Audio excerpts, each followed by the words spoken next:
आका करीम सल्लल्लाहु अलैहि वसल्लम जिन पंजन साहबन सगोरन जे अंदर एड़ी गाल फरमाई त मुंहिंजी इताअत ऐं फरमान बरदारी कयो, मां मुंहिंजो रसूल ऐं नबी आहियां। मुंहिंजी इताअत कंदो अल्लाह राज़ी थींदो, मुंहिंजी इताअत कंदो कामयाब थी वेंदो, मुंहिंजी इताअत कंदो दुनिया जी जिंदगी आसान थी वेंदी, आखिरत वारी जिंदगी भी तव्हांजी संवरजी वेंदी। अदा के आका करीम सल्लल्लाहु अलैहि वसल्लम ये भी फरमायो जे मुंहिंजी इताअत कई ते अल्लाह जी इताअत कई आहे।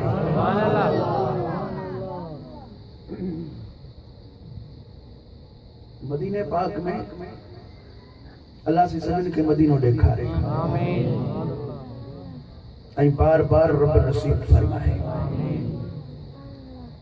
मदीनतुल मुनव्वरह में मोमिनन सहाबन सगोरन सां गॾु हिकिड़ा मुनाफ़िक बि अची वेहंदा हुआ। मुनाफ़िक उनखे चइबो आहे ज़ाहिर में पाण के मोमिन मुस्लिम जाहिर करे पर अंदर में मुसलमान न हुजे। ज़ाहिरी सूरत सीरत मुसलमान वारी पर दिल काफिरन वारी। उन्हीं के मुनाफिक चयो वेंदो आहे। अहिड़ा मुनाफिक भी महफिल में बैठल हूंदा। आका करीम सल्लल्लाहु अलैहि वसल्लम सभिनी खे ॼाणदा हुआ, लेकिन रहमत वारा नबी हा, उनकी रहमत इलाही कुशादी उनके वेहन ॾींदा हुआ। लेकिन आखिर टाइम में हुजूर अनवर सल्लल्लाहु अलैहि वसल्लम जिन मस्जिद शरीफ में जलवा अफरोज हा ॾिठूं त मोमिनन सां गॾु मुनाफ़िक भी वेठा आहिनि। पोइ पाण मिंबर शरीफ ते जलवा अफरोज थिया, खुतबो ॾिनो, उन में इरशाद फरमायूं त जेके मुनाफ़िक आहिनि से मुंहिंजी मस्जिद मां निकिरी वञनि। ही पहिरियों दफ़ो अहिड़ो ऐलान ॿुधो वियो हुओ। न त अॻु में मस्जिद मंझां कॾहिं भी आका करीम सल्लल्लाहु अलैहि वसल्लम जिन कंहिंखे ॿाहिरि कोन कढियो। पहिरियों दफ़ो अहिड़ो ऐलान ॿुधो वियो जेके मुनाफ़िक आहिनि से ॿाहिरि निकिरी वञनि। मुनाफ़िक ॾिना त कीअं ॿाहिरि निकिरूं, जे अॼु था उथूं त ख्वार थी वेंदासीं, सभु को सुञाणींदो त ही मुनाफ़िक आहिनि। वरी हुजूर करीम सल्लल्लाहु अलैहि वसल्लम जिन ॿियो दफ़ो हुकुम फरमायो जेके मुनाफ़िक न थी वञनि, केरु कोन थियो। टियों दफ़ो इरशाद फरमायो त मां तव्हांखे ॿ दफ़ा अॻु में बि चई चुको आहियां, मुनाफ़िक मुंहिंजी मस्जिद मां ॿाहिरि निकिरनि। ही मस्जिद अल्लाह जे रसूल जी आहे, अल्लाह जो घर आहे। हिते उहे वेहंदा जेके अल्लाह ऐं उनजे रसूल जा आशिक़ आहिनि, जंहिंजो ईमान पक्को आहे, मज़बूत आहे, जंहिंजे दिलनि में अल्लाह ऐं उनजे रसूल जी मोहब्बत आहे, उहे हिते वेहंदा। बाक़ी जेके कूड़ियूं दिलियूं खणी आया आहिनि, मोह मुसलमाननि वारो करे अंदर में इब्लीस, उहे ॿाहिरि निकिरो। केर न उथियो त पोइ पाण करीम सल्लल्लाहु अलैहि वसल्लम नालो वरितो, फिलाणा पुट फिलाणे जा, तूं मुनाफ़िक आहीं ॿाहिरि निकिर। फिलाणा पुट फिलाणे जा मुनाफ़िक आहीं ॿाहिरि निकिर। हिकिड़े हिकिड़े जो नालो वठी वठी उन्हनि खे ॿाहिरि कढियो। सहाबा इकराम रिज़वानुल्लाहि ताला अलैहिम अजमईन था इरशाद फरमाइन, मिशकात शरीफ जे अंदर हदीस पाक मौजूद आहे। सहाबा इकराम रिज़वानुल्लाहि ताला अलैहिम अजमईन था इरशाद फरमाइन, असां जे पासन मंझां माण्हू अहिड़ा महबूबन करीमन उथारिया, असां त हैरान हुआसीं त इहो बि को मुनाफ़िक आहे। अॼु ताईं इहो असां सां गॾु घुमंदो, खाईंदो, पीअंदो, गॾु हलंदो फिरंदो, निमाज़ूं पढ़ंदो थो वठे, इहो त रोज़ा बि रखे पियो, इहो त तिलावतूं भी करे पियो, इहो त रात जो थी असां सां गॾु तहज्जुद भी पढ़े पियो, इहो भी मुनाफ़िक आहे। असां सां गॾु जेको वेठो आहे नथा सुञाणूं, पर आका करीम हर माण्हूअ जे ज़ाहिर खां भी वाक़िफ़ आहे त अंदर खां भी वाक़िफ़ आहे। हिकिड़े हिकिड़े खे उथारे सभई उथारे पाण फरमात अॼु ॾींहं खां बाद को भी मुनाफिक मुझे मस्जिद वेठो ना अचे सभिनी खे ॿाहिरि कढियो त मदीने में उन दौर में मुनाफिक अचे वेहंदा हुआ पहिरां शुरू वारे दौर में मके पाक में को भी मुनाफिक कोन हो सब जो सब जिन ईमान आंदो हो उहे मोमिन ही हुआ छाजे करे जो मके पाक में ईमान आणु सवलो कोन हो ईमान आण कलमो पढ़ण ॼण त पंहिंजो पाण खे आज़माइश जे हवाले करणो हूंदो हो उनखे एॾियूं आज़माइशूं मिलंदियूं हुयूं मिट माइट दोस्त गरीब तरह तरह जो उनखे तकलीफ़ूं ॾींदा हुआ तंहिंजे करे जिन भी ईमान आंदो सो पक्का ई पक्का मोमिन हुआ बाक़ी मदीने में माण्हू लालचन में अची करे कुछ मुसलमान थिया हुआ तो मुसलमान थींदासीं असांखे ख़ैरातूं मिलंदियूं मुसलमान फतह करे था अचनि पोइ असांखे माले गनीमत मंझां हिस्सो मिलंदो वग़ैरह वग़ैरह उन्हनि लालचन में अची करे खोड़ सारा ज़ाहिर में मुसलमान थिया हुआ पर अंदर उनजा काफ़िर हुआ इहा ॻाल्हि जॾहिं उन्हनि मुनाफ़िकनि ॿुधी त आका करीम सल्लल्लाहु अलैहि वसल्लम फरमाइनि था त जंहिं मुंहिंजी इताअत कई तंहिं अल्लाह जी इताअत कई त पंहिंजे मुंहं सां चेमे गोई करण लॻा ॾिसो था त इहा आंधरी नबी हाणे छा थो चवे त मुंहिंजी जंहिं इताअत कई तंहिं अल्लाह जी इताअत कई कुछ ॾींहंनि खां बाद में ही पाण खे अल्लाह सॾाईंदो नऊज़ बिल्लाह ऐं हिन जी मर्ज़ी आहे त जीअं ईसा अलैहिस्सलाम जी माण्हू पूॼा था कनि ख़ुदा था चवनि तीअं हिन खे बि केरु ख़ुदा चवे हिन जी बि केरु पूॼा करे मुनाफ़िकनि अहिड़ियूं ॻाल्हियूं कयूं ॿिए टाइम ते उहे मुनाफ़िक मौजूद हुआ हुज़ूर अकरम सल्लल्लाहु अलैहि वसल्लम जिन जॾहिं उन्हनि खे ॾिठो त दिल ते मलाल गुज़रियो परेशानी ये रहन असांजी सोहबत में था मुंहिंजी ॻाल्हि ते इतफ़ाक़ कोन था ऐं मुंहिंजे बारे में अहिड़ियूं ॻाल्हियूं था कनि तॾहिं अञा दिल ते थोरो मलाल गुज़रियो परेशानी थी दुख थियो अल्लाह तबारक व तआला ओडी महिल आयत करीमा नाज़िल फरमाए वरती मन युतिइर रसूल फक़द अता अल्लाह जंहिं रसूल जी फरमान बरदारी कई बिना कंहिं शक शुबे जे उन अल्लाह जी फरमान बरदारी कई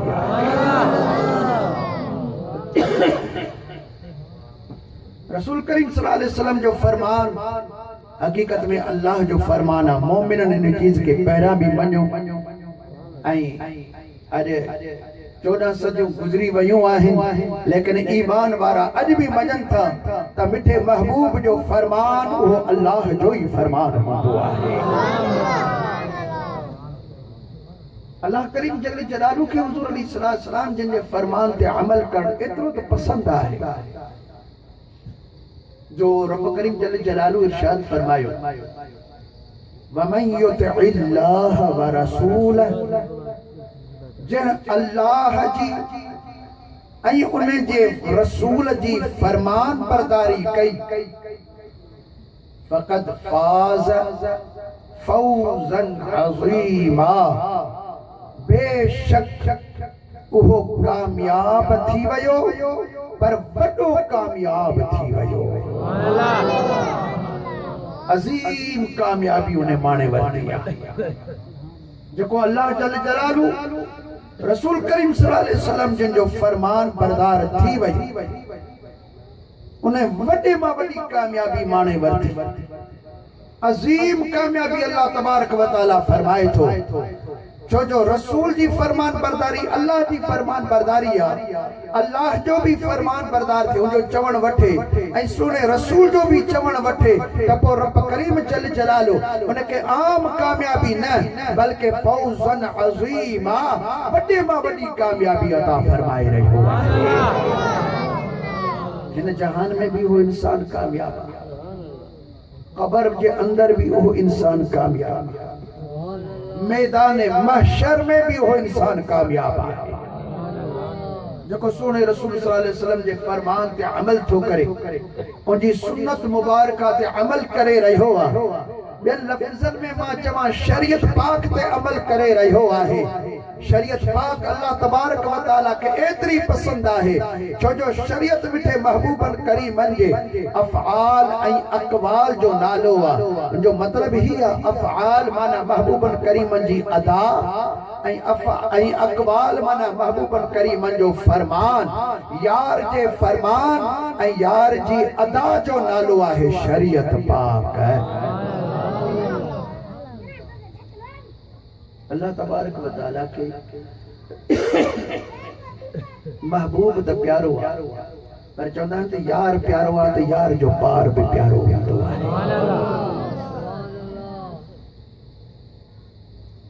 सय्यदना मूसा अला नबीना व अलैहि सलाम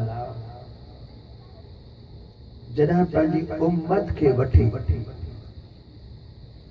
फिरऔन खां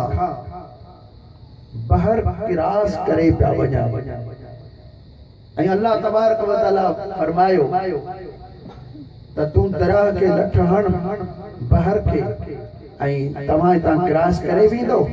अवां जे दुश्मननि खे असां इन समुंड जे अंदरि ॿोड़े छॾींदासीं। वो बहर अहमर हुओ। बहर अहमर समुंड जो नालो आहे। हज़रत मूसा अलैहि सलाम क्रॉस करे वया। फिरौन ऐं उनजा साथी पानी में लही पिया छो जो रस्तो ठहियो पियो हुओ। 12 रस्ता ठहिया पिया। उन्होंने समझो त असां बि निकिरी वेंदासीं पर जॾहिं सभु अंदरि घिड़ी वया पोइ अल्लाह तबारक व तआला समुंड खे हुकुम फरमायो त हाणे तूं खुली वञ ऐं इन्हनि खे ॿोड़। फिरौन ऐं उनजो सॼो लश्कर समुंड जे अंदरि ॿुॾी तबाह थी वियो। हज़रत मूसा अला नबीना वाले सलाम पंहिंजनि उम्मतनि खे फरमायो जांच कयो को बचो त फिरौनी कोन्हे। जॾहिं जांच कई वई चऊं साईं सभु ॿुॾी विया पर सामिरी बची वियो आहे। सामिरी फिरौन जी क़ौम जो हिकिड़ो मशकिरो हुओ। वो मस्खरी विझंदो हुओ माण्हुनि खे खिलाईंदो हुओ ऐं हो फिरौनी अर्ज़ कयो सॼो सामिरी बची वियो आहे बाक़ी सब जो सब ॿुॾी ख़त्म थी वई। हज़रत मूसा अला नबीना अलैहि सलाम अल्लाह तबारक व तआला के अर्ज़ के मौला तुझो वाइदो हुओ त मां सभिनी फिरौन खे ॿोड़ींदुसि ऐं तो हिन मस्खरे के बचाए छॾियो आहे। ही त मुंहिंजो वॾो दुश्मन आहे। मुंहिंजो अहलू कंदो आहे। मुंहिंजो नकलू कंदो आहे। तो इन खे बचायो। अल्लाह तबारक व तआला फरमायो मूसा ॻाल्हि ही आहे जेॾी महिल ॿुॾण वारो टाइम आयो हिन छा कयो यकदम कपड़ो खणी तो वांगुरु खणी पटको ॿधई लठ खणी हथ में खयई वो बीही तो वांगुरु वाइज़ शुरू करे ॾिनई। ही पाण खे मूसा पियो सम्झे। हाणे सूरत तो वारी ठाहियई पोइ मूंखे पसंदि न आयो त मुंहिंजे नबीअ जी सूरत कयो बीठो आहे कीअं मां दरिया में ॿोड़ियांसि। जेको ज़ाहिरी सूरत पटको ॿधई लठ हथ में खणी बीही वाइज़ शुरू करे ॾिनई ॿुॾण खां बची वियो। हालांकि हो भी काफिर रुगो ज़ाहिरी सूरत कई मूसा अलैहि सलाम जहिड़ी तो जो छा ख्यालात हिकिड़ो मोमिन हुजे आशिक रसूल हुजे मदीने वाले घोट जी सुन्नत ते पूरी तरह अमल करे उनके दस्तार भी हुजे चादर भी हुजे मसलन महबूब करीम जी पूरी सुन्नत ते अमल करे त इन माण्हू के अल्लाह तबारक व तआला केड़ा न वडा ताज ऐं दाज अता फरमाए।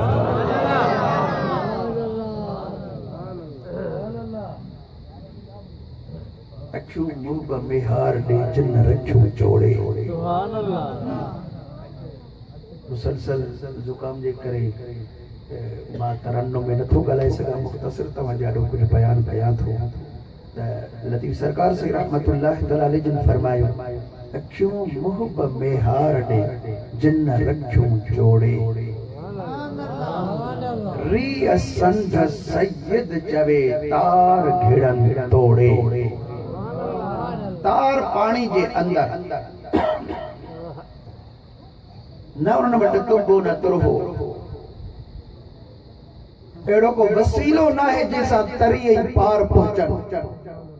पर बेटा सरकार सिंधा फरमाइन जेकॾहिं हक़ीक़ी महबूब सां अंदर वारियूं अखियूं दिल वारियूं तारूं मिलियल आहिनि पोइ दुनिया जे दरिया में हुजनि या कब्र जे कुन में हुजनि या मैदान महशर में हुजनि कॾहिं बि लहर उनखे लोढ़े कान सघंदी।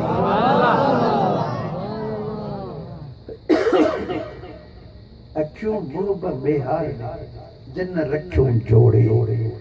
रिय संढ सैयद चवे तार घिड़न तोड़े तनी खे बोड़े सायर सघे की नगी उनके दरिया कौन बोड़े सघंदो उहे हमेशा पार थी वेंदा जिनके पंहिंजे यार जी तार दिल जे अंदर लॻल आहे ऐं सुन्नत पाक जे मथां अमल आहे। अल्लाह जो कुरान अज भी ऐलान करे रहियो आहे ये न को अज ज़माने में मानू उहे कामयाब थी वया कुरान क़यामत ताईं ऐलान करे रहियो आहे तो केड़ी जात जो आ केड़ी बोली जो आ केड़े तबके जो आ केड़े भी धंधे वारो आहे लेकिन महबूब करीम जी सुन्नत ते अमल कर त अज भी अल्लाह ताला जो कुरान तो फरमाए त फकत फाज फौजन अजीमा यो वडे में वडो कामयाब थी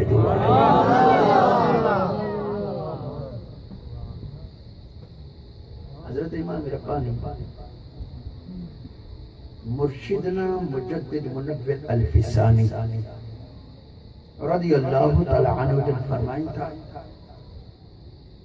अल्लाह तबारक व तआला जितना भी मुखे मकाम अता फरमाया है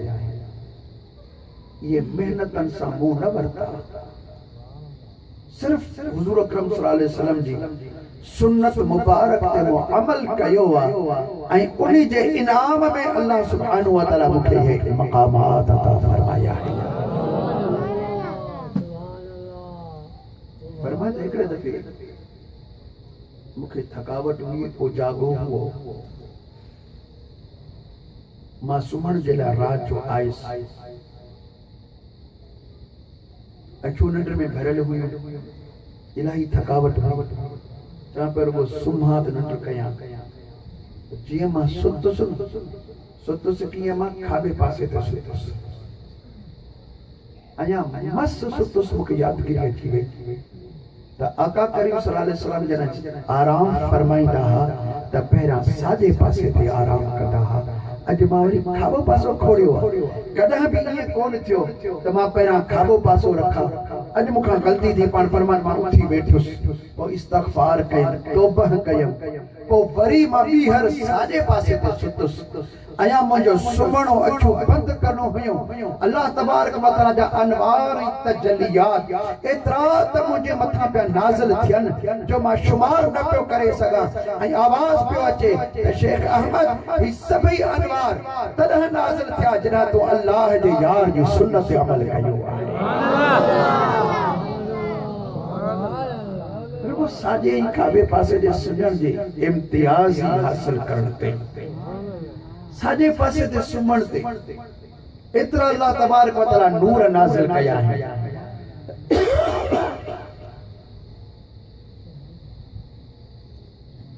हजरत इमाम रब्बानी मुर्शिदना मुजद्दिद मुनव्विर अल-फिसानी रज़ियल्लाहु तआला अन्हु जन सुन्नत पाक जो एतरो ख्याल रखंदा हुआ जो हिकड़े दफे पाण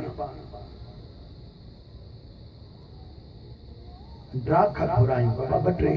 ड्राख जो गड़ियूं हुजनि त पहुचाए वो खणी आया त साईं उनखे गड़ी पोइ 8 थियूं मसला त पाण फरमा बाबा ही सुन्नत जे खिलाफ अल्लाह तबारक हुजूर अलैहिस्सलाम फरमायो इन्नल्लाह वित्र युहिब्बुल वित्र अल्लाह भी 21 के पसंद कंदो आहे अल्लाह 21 के पसंद कंदो आहे तंहिंजे करे हिन मंझि या तव्हां वटि आहे त हिकु वधायो या हिकिड़ी खणो त इकी थी पवे त पोइ जीअं सुन्नत ते ऐं हदीस पाक ते मुंहिंजो अमल थी पवे। हाणे थोड़नि ॻाल्हियुनि ते बि उनजो सुन्नत पाक ते एॾो वॾो अमल हो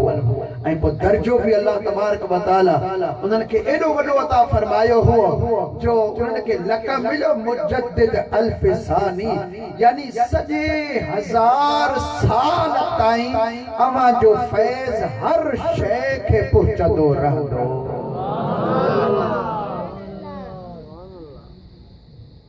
कंहिंजो फैज़ पंहिंजी ज़िंदगी ते रहे, कंहिंजो फैज़ 2 पीढ़ियूं रहे, कंहिंजो फैज़ 100 साल ताईं रहे, पर हज़रत इमाम रब्बानी रज़ी अल्लाह तआला अन्हु जिन खे मुजद्दिद अल्फ सानी 2000 साल जा मुजद्दिद यानी 2000 साल ताईं सदन फैज़ पियो हलंदो ई हलंदो। अञा त 400 साल मस गुज़रिया आहिनि, अञा बि इमाम मुजद्दिद पाक रज़ी अल्लाह तआला अन्हु जो फैज़ जारी आहे। अल्लाह सुब्हानहु व तआला ॿी जाइ ते क़ुरान करीम में इरशाद फरमाए वमन युतिइर रसूल, अल्लाह सुब्हानहु व तआला इरशाद फरमाए वमन युतिइल्लाह वर रसूल फउलाइका मअल्लज़ीना अनअम अल्लाहु अलैहिम, जेको अल्लाह तबारक व तआला जो ऐं रसूल अकरम सल्लल्लाहु अलैहि वसल्लम जिन जो फरमान बरदार आहे त उहो उन्हनि सां गॾु हूंदो जिन जे मथां अल्लाह तबारक व तआला इनाम नाज़िल फरमायो, जिन खे अल्लाह इनाम ॾिना आहिनि इहो उन्हनि सां गॾु हूंदो। हाणे क़ुरान करीम वरी उन्हनि खे बि ज़ाहिर कयो तो इनाम याफ्ता कहिड़ा माण्हू आहिनि, मिनन नबिय्यीन वस्सिद्दीक़ीन वश्शुहदाई वस्सालिहीन, उहे नबी आहिनि, उहे सिद्दीक़ आहिनि, उहे शहीद आहिनि, उहे सालिह बाना यानी अल्लाह जा वली आहिनि। नबी, सिद्दीक़, शहीद ऐं अल्लाह तबारक व तआला जा सालिह औलिया इकराम। रब तो फरमा जेको अल्लाह ऐं उनजे रसूल जे फरमान ते रुगो अमल करे यानी सुन्नत पाक ते अमल करे दिल सां जान सां मोहब्बत सां, इहो माण्हू क़यामत जे ॾींहुं नबियन सगोरन सां गॾु हूंदो। तूं जेकॾहिं हिते सोने महबूब सल्लल्लाहु अलैहि वसल्लम जी सुन्नत ते अमल करे ऐं क़यामत जे ॾींहुं अल्लाह तबारक व तआला तोखे हितां उथारे मैदान महशर में जाथे न पीउ सुञाणे, न माउ सुञाणे, न औलाद सुञाणे, न ज़ाल सुञाणे, न दोस्त सुञाणे, जे ॾिसनि त बि भॼी वञनि, पर अल्लाह तबारक व तआला महबूब करीम सल्लल्लाहु अलैहि वसल्लम जे सुन्नत जे सदके में जीअं तोखे कब्र मथां क़यामत में ॿाहिरि कढे त सिधो सोने रसूल करीम सां गॾु तोखे बीहारे छॾे। केॾो न वॾो तुंहिंजो शान थींदो, केॾो न वॾो तुंहिंजो दर्जो हुजो। शहीदन सां गॾु हुजे को माण्हू हिते भली पंहिंजे मौत मरे, ईमान सां ख़ात्मो थी वञे, पंहिंजे मौत मरी वञे, पर अल्लाह सुब्हानहु व तआला फरमायो सोने महबूब सल्लल्लाहु अलैहि वसल्लम जी सुन्नत ते जेको अमल करण वारो आहे क़यामत जे ॾींहुं उहो शहीदन सां गॾु हूंदो। जेकॾहिं तूं क़यामत जे ॾींहुं मौला हुसैन अली मक़ाम जे टोले में अची वञी, केॾो न वॾो तुंहिंजो दर्जो थी।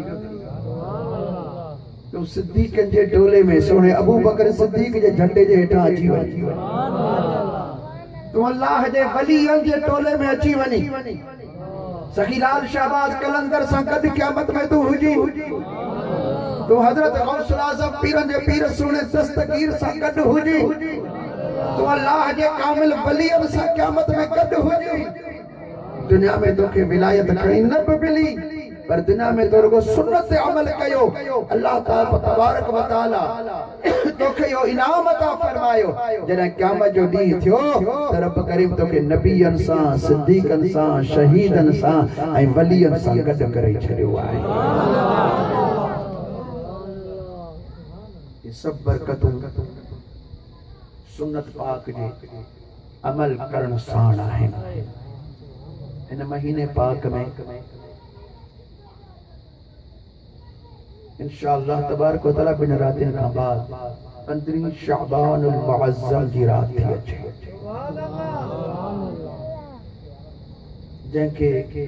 शबे बराअत चयो वेंदो आहे यानी छोटकारे वारी रात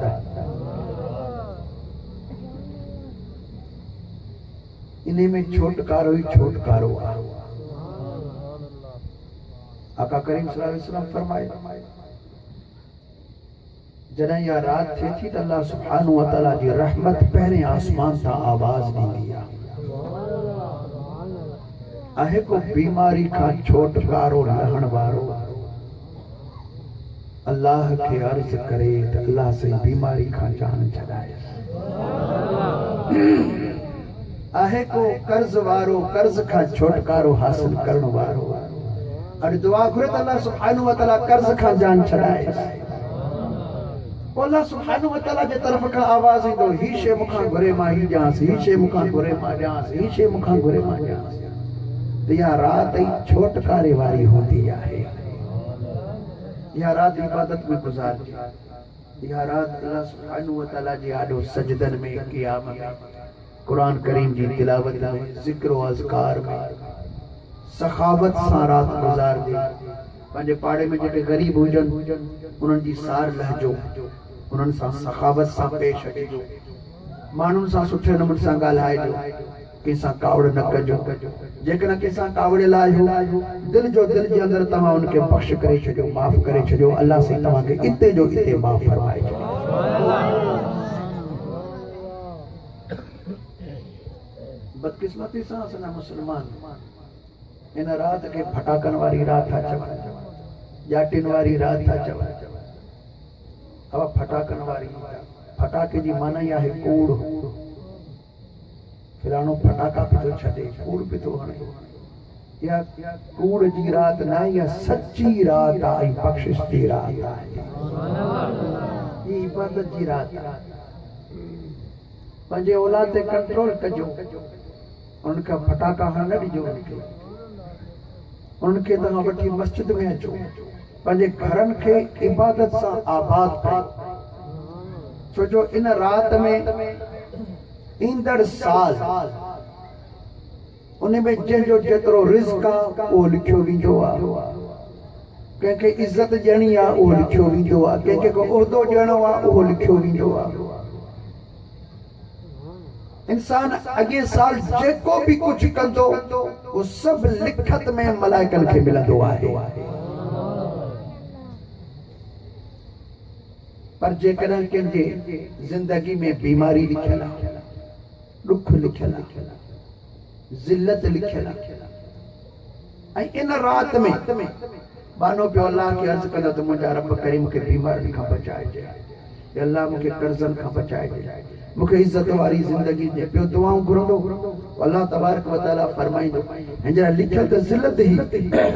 पर ही बानो मूंखे तो अर्ज़ करे मूंखे इज़त दे मां न ॾींदोमांसि त ॿियो केरु हिनखे इज़त अता फरमाए मलाइको इहो जो ड्राइव इते लिखो त हाणे ही साल इज़त वारी ज़िंदगी माणींदो ही साल शुक्र वारी ज़िंदगी माणींदो ही साल सेहत वारी जिंदगी माणींदो पोइ बानो अल्लाह तबारक व तआला खे अर्ज़ कंदो वञे ओ मालिक महिरबान ॾियण वारो ॾातार ऐं इंशाअल्लाह एतिरो ॾींदो जो असांजा पल भरिजी वेंदा असांजा झोला भरिजी वेंदा अल्लाह तबारक व तआला असांखे अमल जी तौफ़ीक़ अता फरमाए आमीन जो दोस्तो आमीन रब करीम जल जलालू इन रात में पर हर रात में असांखे पंहिंजे दरवाज़े ते झुकण जी